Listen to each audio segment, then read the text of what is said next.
Hey guys, hey honeys. So today is Sunday. It's really gloomy outside, shocking. And I am 23 weeks pregnant today. So everything is going great. I'm happy. Baby girl's happy. She's swimming like crazy in there. So I feel good about things this time around.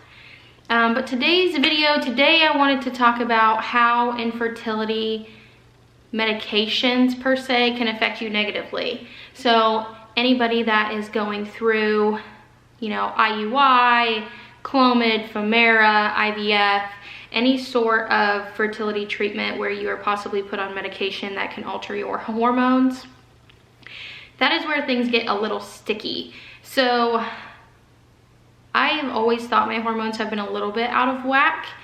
Granted, my periods have always been every, 28, 30 days. I've always ovulated on day 13 or 14 to a T. But with that being said, I don't know. I guess after my first miscarriage, I always felt that things were a little off. And then even prior to that, I had really bad acne as a teenager. I don't even know if I should say really bad. Compared to others, it wasn't terrible, but I just had like the tiny little dots like all over my forehead. And I remember I had them on my chin and my jawline for the most part. And I was having ovarian cysts quite often. I never had to have surgery, which I was lucky. They ended up taking care of themselves, but I was put on birth control at 15 years old for the sake of the ovarian cysts. I was having such painful periods to the point where I would throw up, and then for my acne as well. That birth control cleared my acne, my face, my skin was absolutely perfect for years. Even when I stopped birth control at 18, my skin was very clear for years. So I don't even think I owned any face makeup, foundation, concealer, anything like that until I think I was like 23, honestly, because 22, 23, because my skin was just, it was good. I didn't have any discoloration. It was solid. Fast forward to fertility treatments and my skin went,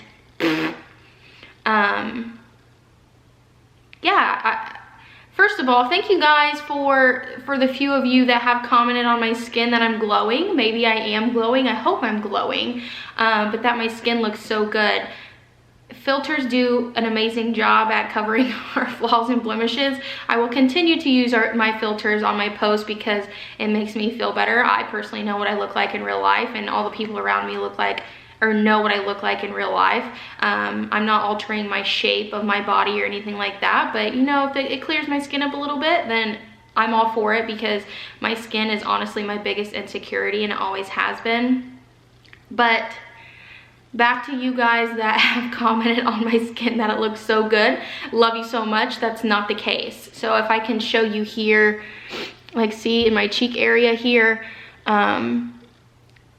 being on fertility treatment, this is what I look like now. I have scarring currently. Honestly, my skin was doing really good with pregnancy, which is shocking. I know people's normally kind of go downhill with pregnancy, but my skin was actually doing a-okay. When I started to wear my mask every single day is when I got the maskne thing going on. So I have this, I don't know if you can see it, but I have stuff coming on under my chin and then right here on my cheek.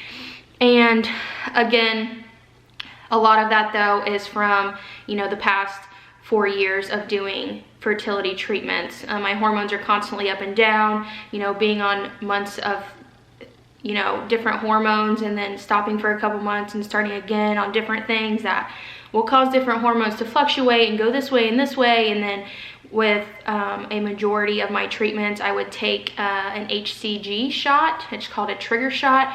That forces your body into ovulation, even though I ovulated anyway. They force it into ovulation to know the timing of when they need to do procedures and such. And that HCG shot, so HCG is the pregnancy hormone. So that tells your body you're pregnant for a solid 14 days, even though a lot of times I ended up not being pregnant. So it was like, oh, my body's pregnant, and then it's not, and then it's pregnant, and it's not. So anyways, I've had a ton of hormones going through my body.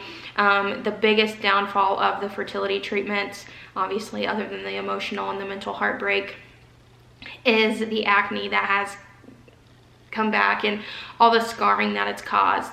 I'm 27 years old. I don't want acne at 27 years old. Now, granted, I'm thankful it's not nearly as bad as a lot of people's out there, but I am looking forward to having this baby and like really focusing on skincare, because I've tried a million different things, but when your hormones are constantly being played with, there's kind of no way around it. So anyway, number one thing fertility treatments can affect negatively: the skin. Second here is sweating. So I don't feel like I've ever been like a huge sweater. I mean, I've definitely, whenever I've done like physical activity or anything like that, I sweat like the normal human being. But again, messing with the hormones constantly on and off, I have become like a sweater. It's like my back is hot, okay, I'm sweating, I don't have a lot of boob, my boobs are sweating. You know, take me back to the teenage years of being 13 years old, going through puberty. Sometimes my armpits sweat. It's not like terrible, but it's there, you know. And in the groin area, you know, where it's hot, and I get sweaty there. So that's really annoying too, because I don't want to be sweaty. And again, it's not like excessive, and it's not to where it's like, oh, I'm so stinky, or it's not like where it's soaking through my clothes or anything like that, but it just gets that sticky, you know, like, oh, it's hot outside, it's muggy outside kind of sweat. And again, who wants that? Nobody wants that, but part of playing with the hormones.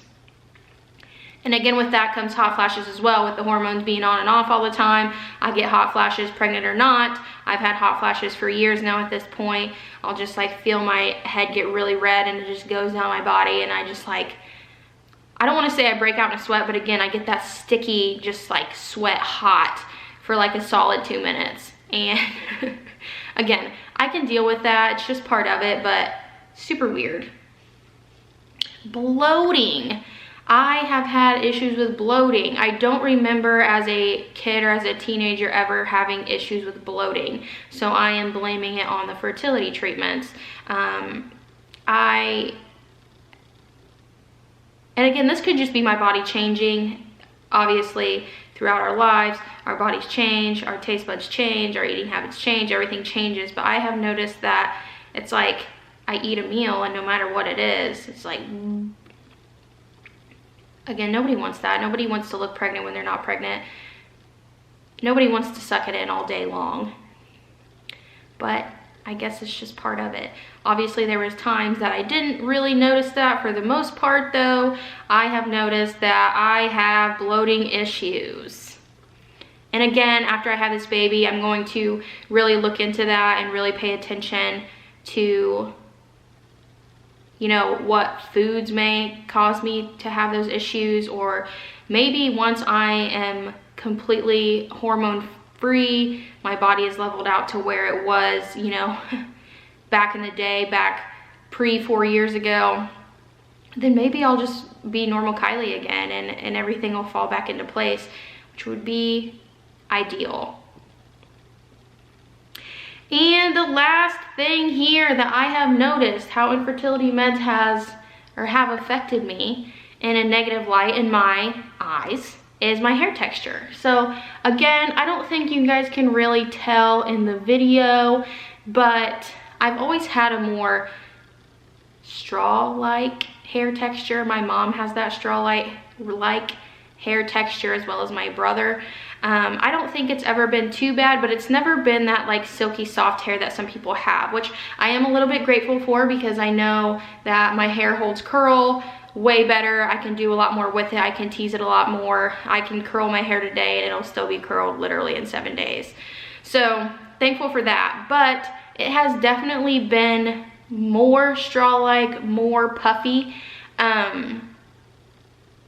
it's just like, I don't know, it breaks way easier. So I used to go bleach blonde for years. I was a blonde the majority of my life, and when my hair started turning, you know, to that honey brown, I would dye it blonde, straight bleach on my hair. My hair would get so long, I would straighten it every single day, put heat on it every single day, wash it every single day, and I never had an issue with it. It would never break, it would never fall out, it would never cause me any issues, and it was still very soft.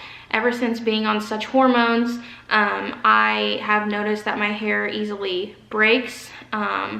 It doesn't grow as quick as it used to, and it's just, again, the texture of it is not as smooth and silky as it was, even though, again, I never had really silky smooth hair. So that's kind of sucky. I mean, we all want to have good hair, but I don't hate my hair, but again, it's just different. So anyways, I just wanted to come on here. I wanted to tell you guys how hormones and the infertility treatments can affect you physically, and that goes into how you feel about yourself. Again, the acne is my biggest insecurity, especially being my age. Like, I don't feel like that should be a worry. I'm always so jealous of people's perfect skin, but like, I appreciate it. Go you. If you were born that way, or if you have that skincare routine and you're freaking killing it, I'm all about it, and I support it. I appreciate, I see that good skin. Hopefully I'll be there someday. But again, don't beat yourself up too much about it. It's just part of the process. Also, adding on to that really quickly, I haven't been to the gym consistently in, well, 4 years since I started fertility treatment. It's not that my doctor ever told me to stop those habits, but we had tried so hard for this baby that, you know, I didn't lift super heavy at the gym, but you know, when it came to deadlifts and stuff like that, I did. And I just didn't want to put any extra pressure, any extra weight on my body that didn't absolutely have to be there. So with that being said, every time I went through a treatment, I would stop going to the gym, whether it be, you know, a 2-week wait after an IUI, or whether it be a whole, you know, 6 to 8 week process with IVF rounds. I have not been consistent. Therefore, I have put on weight. My average weight, I'm 5'1". My average weight for literally all my life, middle school, high school, you know, 4 years out of high school, I fluctuated between 108 and 112. That's where I always sat. And then after being inconsistent, and it's not just the gym, I mean, my eating habits have been crap, not complete crap. I still try to eat I tried to eat healthy for the most part prior to pregnancy, but obviously I wasn't as strict as I was. So then my average became around like 120, 125, and that doesn't sound like a lot, but again, coming from somebody who's never really been able to gain weight, that's been hard. I went from a size 0 up to a 2, which again isn't a huge deal. People would die to be a size 2, but again, my personal experience, my personal feelings about myself is that has been hard, just because again, I have always been so tiny, and now I'm a little more fluffy, and that sucks. But again, anything for baby, we'll do anything for baby. And when we are done having her and I get released from the doctor, I plan on hitting the gym hard, getting back into a routine, and, you know, making myself look somewhat like I used to. I love the gym. I enjoy the gym.